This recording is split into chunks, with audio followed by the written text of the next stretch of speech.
3-on-3 ফরম্যাটে বহুল কাঙ্ক্ষিত বৈঠক করেছেন মার্কিন প্রেসিডেন্ট ডোনাল্ড ট্রাম্প ও রাশিয়ার প্রেসিডেন্ট ভ্লাদিমির পুতিন। আলাস্কার এলমেন্ডর্ফ রিচার্ডসন সামরিক ঘাঁটিতে এই বৈঠক অনুষ্ঠিত হয়েছে। 3-on-3 ফরম্যাট অর্থাৎ যুক্তরাষ্ট্রের পক্ষে 3 জন এবং রাশিয়ার পক্ষে 3 জন প্রতিনিধি বৈঠকে অংশ নেন।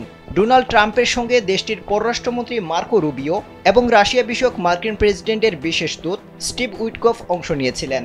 অন্যদিকে রুশ প্রেসিডেন্টের সঙ্গে দেশটির পররাষ্ট্রমন্ত্রী সের্গেই ল্যাভরভ এবং রুশ প্রেসিডেন্টের পররাষ্ট্রনীতি বিষয়ক উপদেষ্টা ইউরি উশাকভ বৈঠকে অংশ নিয়েছিলেন। প্রায় 3 ঘন্টার বৈঠকের পর যৌথ সংবাদ সম্মেলন করেন ট্রাম্প ও পুতিন। স্যান্ডেলিনা সো রূপচর্চায় আভিজাত্য। এ সময় ট্রাম্প বলেন, তাদের বৈঠক অত্যন্ত ফলপ্রসূ হয়েছে, তবে এখনও কিছু বিষয়ে মীমাংসা বাকি আছে। পরবর্তী সময়ে অগ্রগতি অর্জনের জন্য তাদের খুব ভালো সুযোগ আছে। মার্কিন প্রেসিডেন্ট আরও বলেন, তিনি এখন ইউক্রেনের প্রেসিডেন্ট ভলোদিমির জেলেনস্কি ও নেটো মিত্রদের সঙ্গে কথা বলবেন।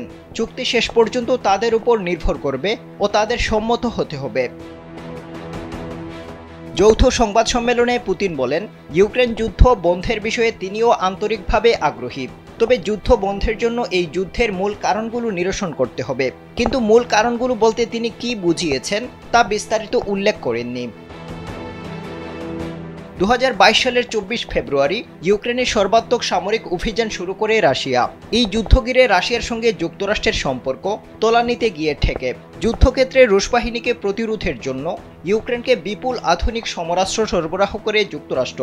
সেই সঙ্গে রাশিয়ার ওপর নানা ধরনের নিষেধাজ্ঞা দেয় যুক্তরাষ্ট্র ও তার পশ্চিমা মিত্ররা। কার্যত রাশিয়াকে সারা দুনিয়া থেকে বিচ্ছিন্ন করে একঘরে করার সর্বাত্মক চেষ্টা চালায় যুক্তরাষ্ট্রের তৎকালীন বাইডেন প্রশাসন। এই পরিস্থিতিতেও 3.5 বছর ধরে যুদ্ধ চালিয়ে আসা রাশিয়া ইউক্রেনের একটি বড় অংশ দখল করে আছে। আফজাল হুসাইন, কালবেলা।